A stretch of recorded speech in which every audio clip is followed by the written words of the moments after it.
आपल्या हातून केवढी मोठी संधी निघून जाणार आहे कळतंय का तुम्हाला? तेवढा वेळ नाहीये आपल्याकडे आणि संधी पुन्हा पुन्हा येणार नाहीये. मला असं वाटतंय तुम्ही पुन्हा एकदा विचार करावा आणि सही करावी. आणि तुम्ही सही केली तर प्रॉब्लेम काय?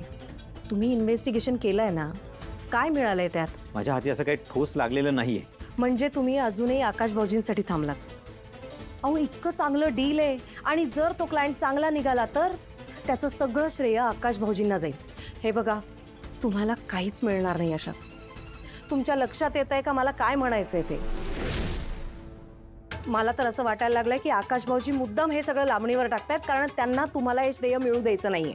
म्हणून मला असं वाटतंय की तुम्ही सही करावी, कारण ह्याचा फायदा झाला तर सगळं श्रेय तुम्हाला मिळणार आहे. हो, आणि अवनी, तो क्लायंट जर खरोखरच फ्रॉड निघाला तर? तुला कळतंय नुकसान किती मोठं होईल ते? ते काही नाही, जोपर्यंत क्लायंट पूर्णपणे व्हेरीफाय होत नाही तोपर्यंत कोणतंही डील होणार नाही.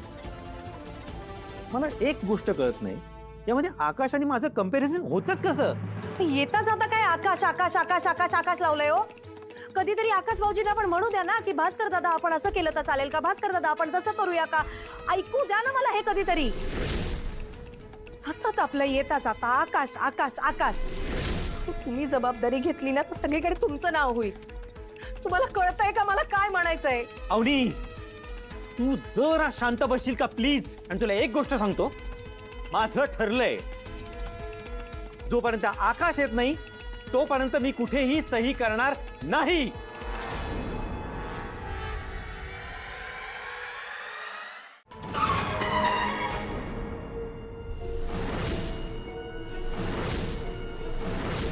कशा?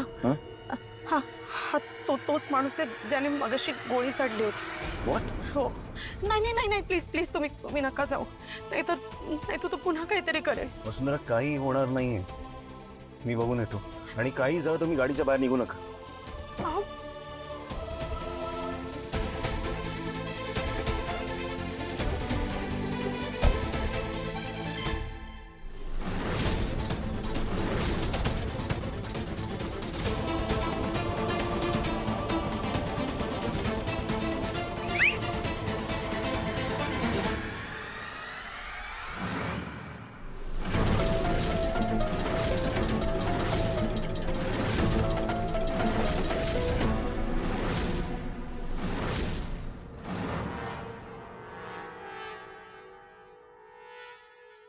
अहो ऐका ना, तुम्ही प्लीज एकदा शांततेत विचार करून बघा. कदाचित तो क्लायंट चांगला पण असू शकतो ना. अवनी, तू माझं डोकं फिरू नकोस प्लीज.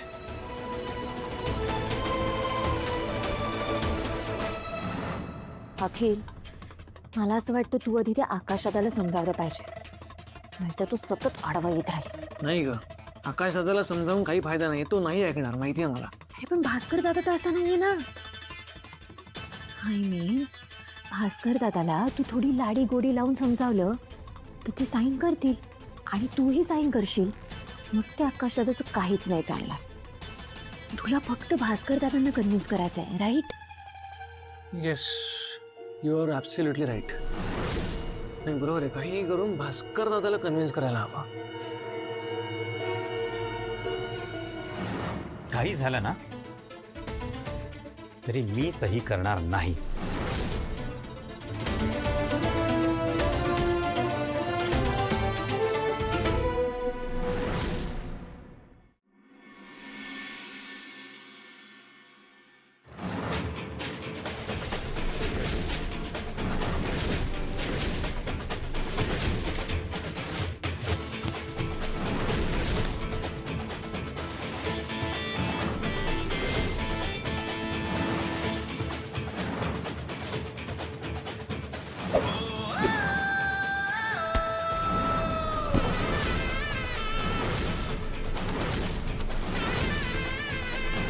आकाशचा फोनच लागत नाही अजून. मी गुरुजींना फोन केला होता, ते मला म्हणाले की आज प्रदोष आहे आणि ग्रहमान आहे, ते आकाशसाठी चांगलं नाहीये. ती वसुंधरा पण गेली आहे त्याच्याबरोबर, ती काही कळवत नाहीये. आई काही कळवत नाही, मला कळत नाही या घरामध्ये काय चाललंय.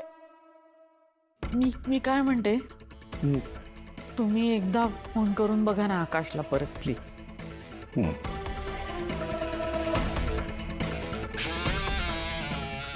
काय काय झालं? तोंडाने बोला ना, चकचक काय. किती वेळा सांगितलं तुला, आता काय लिहून देऊ का पाठीवर? बिझी असेल, कामात असेल म्हणून नसेल उचलत फोन.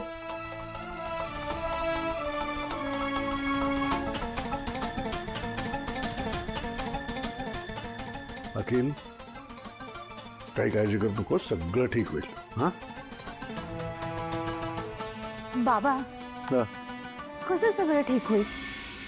नाही, मला सांगा, आज इतका महत्वाचा दिवस आहे आणि नेमका आजच आकाश दादा कसा फोन उचलत नाहीये? आपण किती वेळ झाले त्याच्या फोनची वाट बघतोय, त्यांना काही वाटतंय का? नाही, मला तर वाटतं ना, हे त्या वसुवहिनीने मुद्दामच केलं असणार आहे. तिला एवढं मोठं यश बघवत नसेल ना. सॉरी आई, तुम्ही गैरसमज करून घेऊ नका. पण अहो, काय अर्थ आहे याचा? ती फोन करत नाहीये परत, ते दोघं फोन उचलत नाहीयेत. काय रे, काय ठरलं तुझं भास्कर? आई, अहो मगचपासून मी यांना तेच समजावून सांगते की ही डील खूप चांगली आहे. संधी स्वतःहून चालून आली आहे तर ते संधीचं सोनं करा, पण नाही, हे अजिबात ऐकत नाहीयेत.